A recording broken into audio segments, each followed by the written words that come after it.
All right, so today we are going to be working through lecture notes. You guys read through this prior? Shays Rebellion, did you read about this? What was it? What's Shays Rebellion? Shays Rebellion, what was this?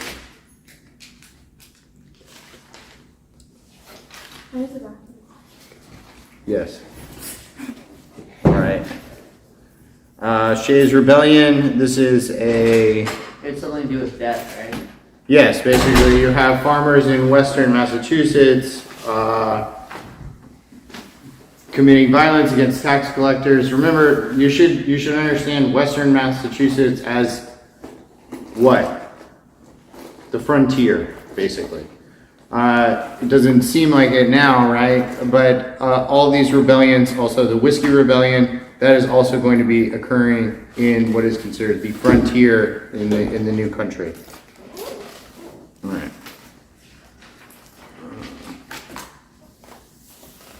So we'll get into Whiskey Rebellion.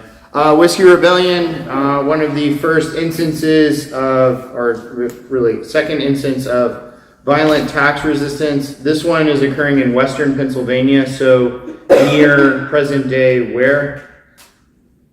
What's the major city in western Pennsylvania? Philadelphia. Not Philadelphia. Philadelphia is eastern Pennsylvania. Western Pennsylvania. What's in? Why are you looking at Pittsburgh? It's like, have you looked at a map before? Pittsburgh. Pittsburgh. Oh my God, Pittsburgh was in Philadelphia. Pittsburgh.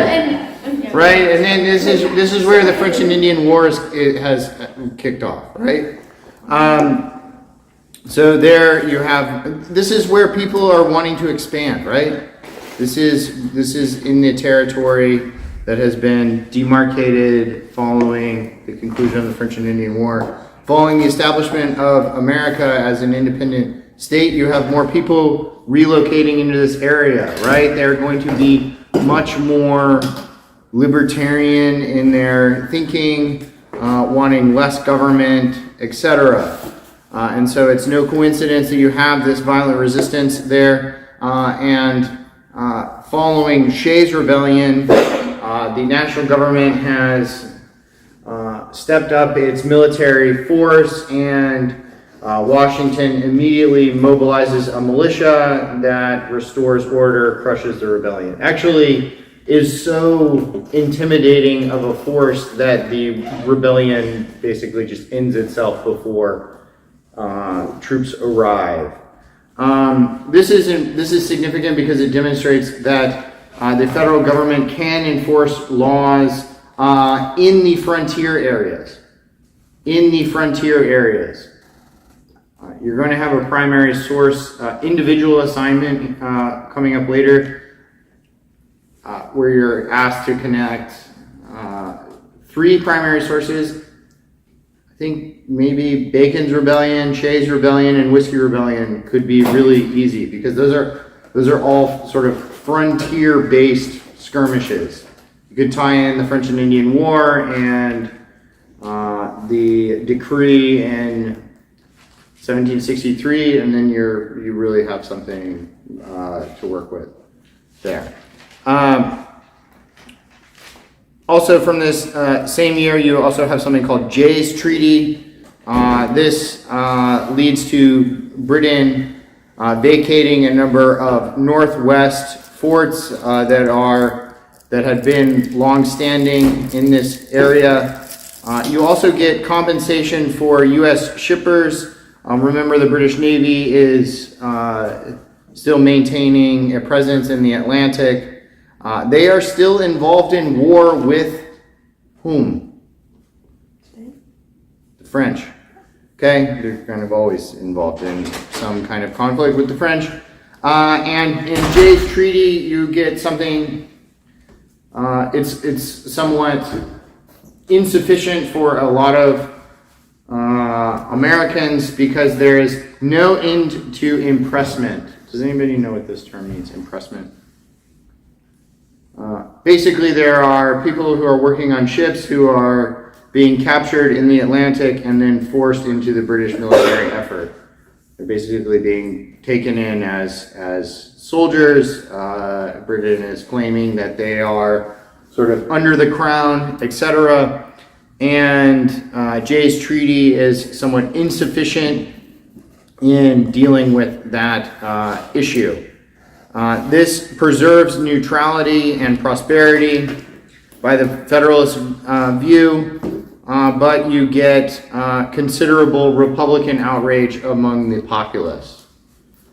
I have a short video on the Whiskey Rebellion here. So, Whiskey Rebellion, an example of the federal government being able to enforce its authority in the frontier territories. Right? Pittsburgh runs up right against Appalachia, it's right near what is now West Virginia, which is coal mining country, still kind of one of the more remote areas of the country, etc. All right. All of this is coinciding with the French Revolution in Europe, and there is a sort of feeling that the French Revolution is downstream from the American Revolution. You see a lot of the same ideals preached, the same Enlightenment philosophy coming into play. You have Francophiles in Washington's administration. What does that mean?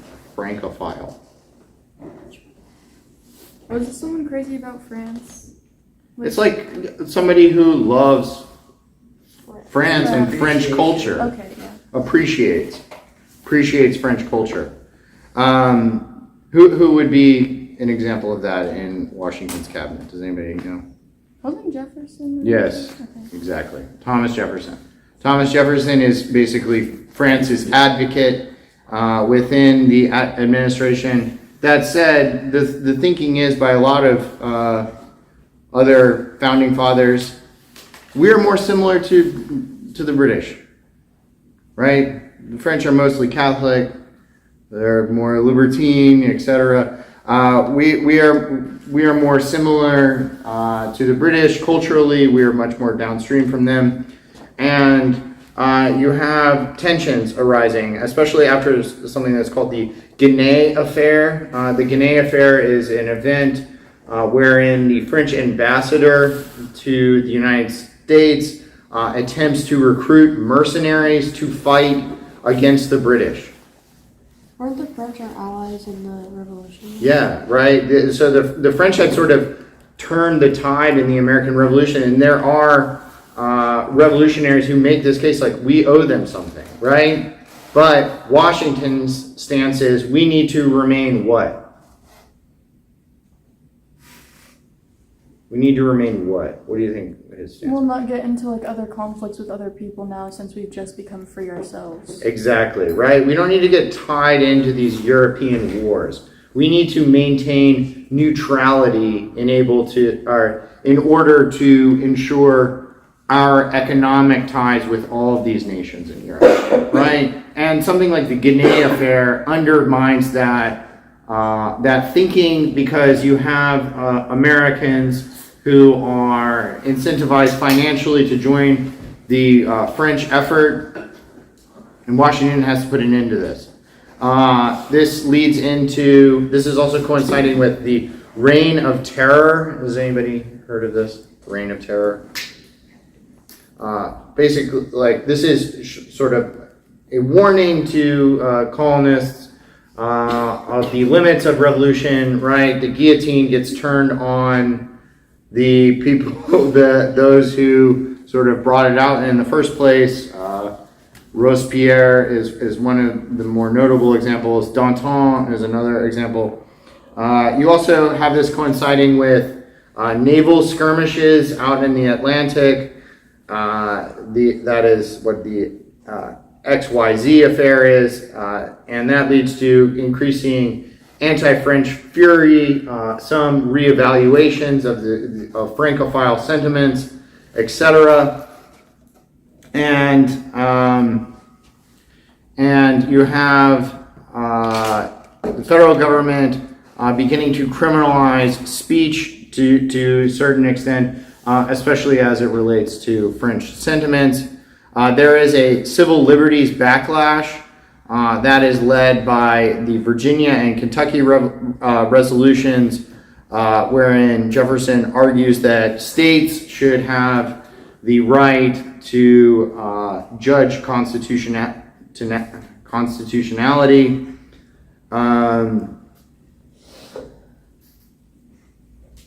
And if you want to read more about the Genet affair, I've linked in primary source documents talking about the different perspectives there.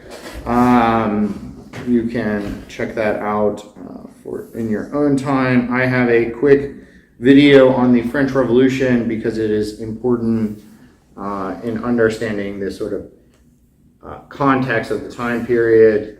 If you want to read more about the French Revolution, I recommend Edmund Burke has an account of it, a sort of reflections on the French Revolution. All right, so moving on from the French Revolution, you have in America you have the gradual disestablishment of state churches. Remember, these are sort of a remnant of British influence, the Church of England, etc. Virginia's statute for religious freedoms comes from this time. This is sort of something born out of the mind of Jefferson, who is a deist. What's deist? They believe like God made the earth and then just like never interfered again. Yeah, they have some skepticism about organized religion, and from this statute you get a severing of tax support for churches. Also related to religious freedoms, you have the First Amendment, which limits federal establishment. States vary for decades. And this is all going to lead up into the election of 1800 between whom? Jefferson. Adams and Jefferson, former sort of colleagues. Remember, Jefferson is writing the Declaration of Independence.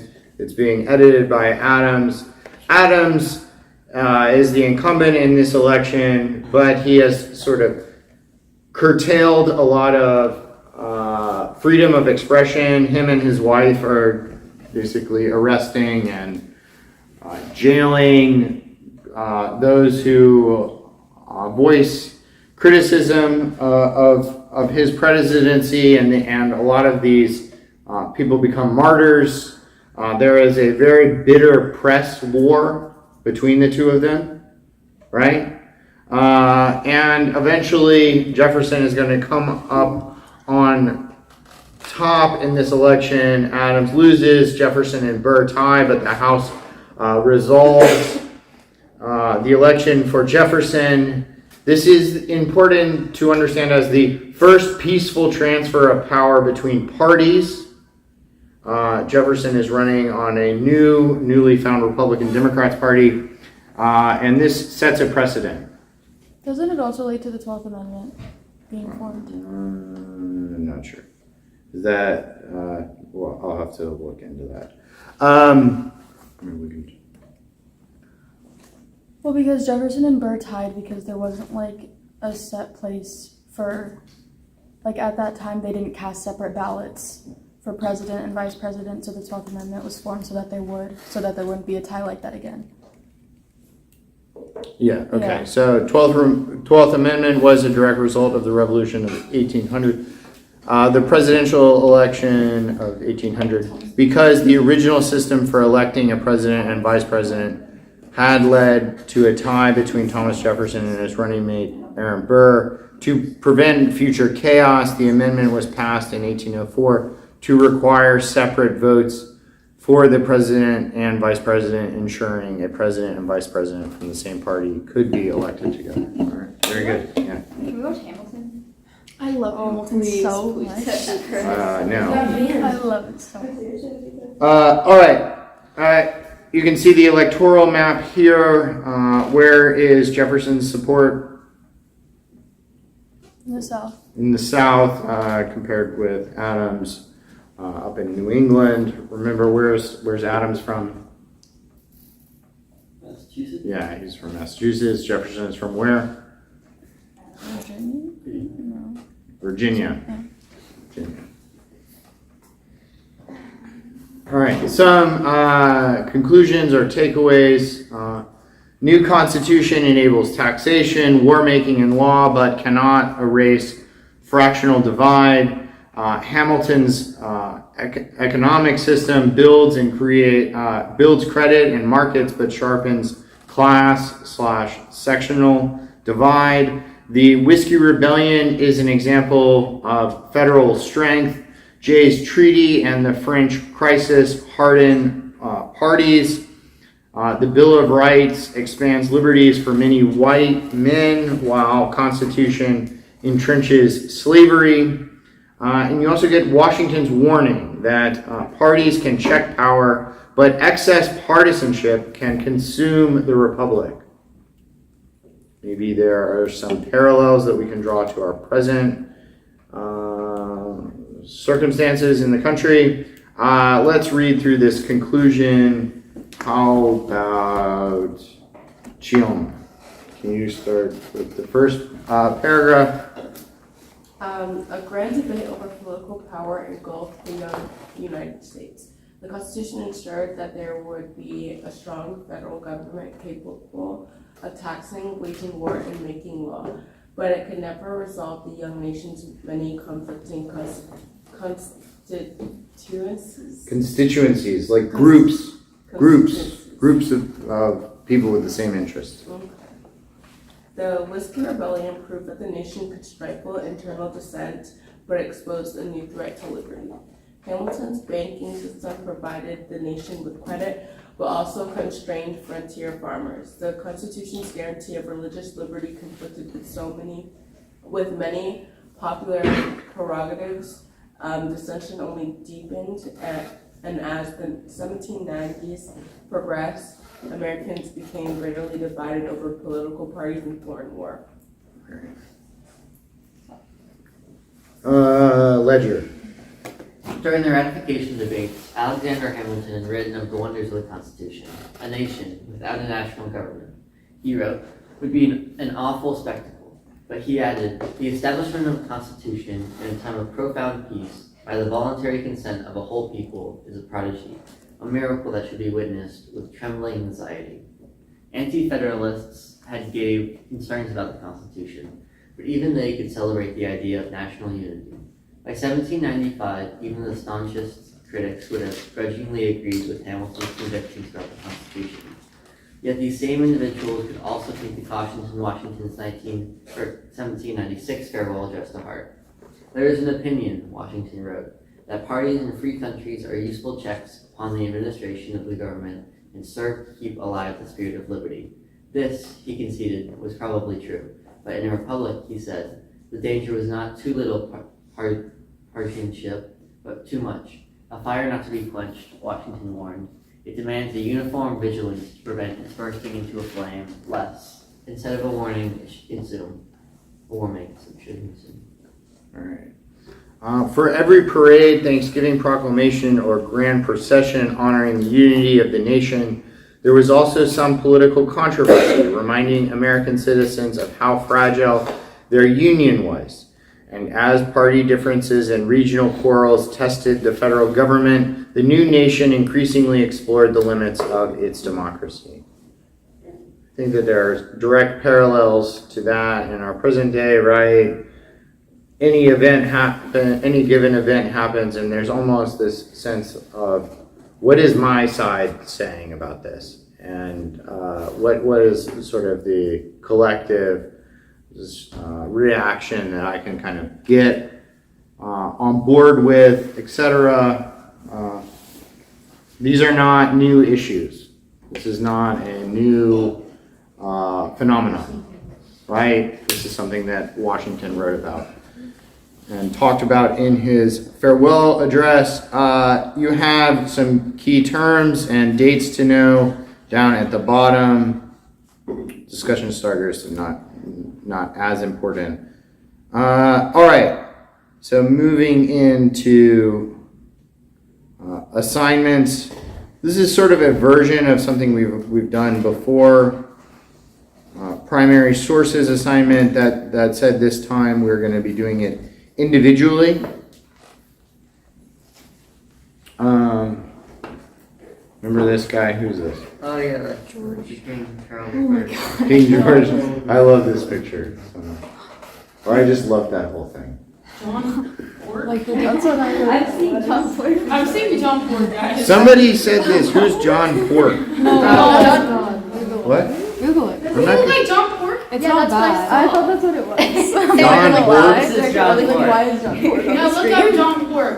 Okay, I see. I'm looking at him. Okay. Oh my god. Is that a real person? No, it's Photoshop. I don't understand you guys or your or any. Okay, all right.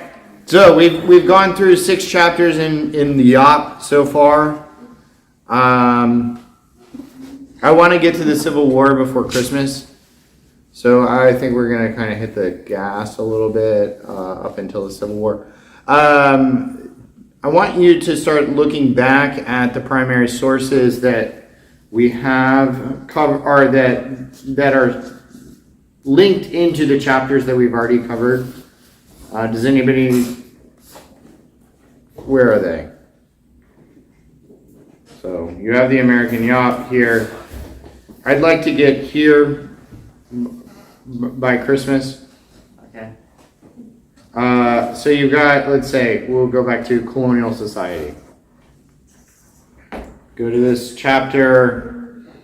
You've got a list of primary sources down at the bottom, right? I want you to go back through all the chapters and find 3 that you think you can connect together into some broader theme.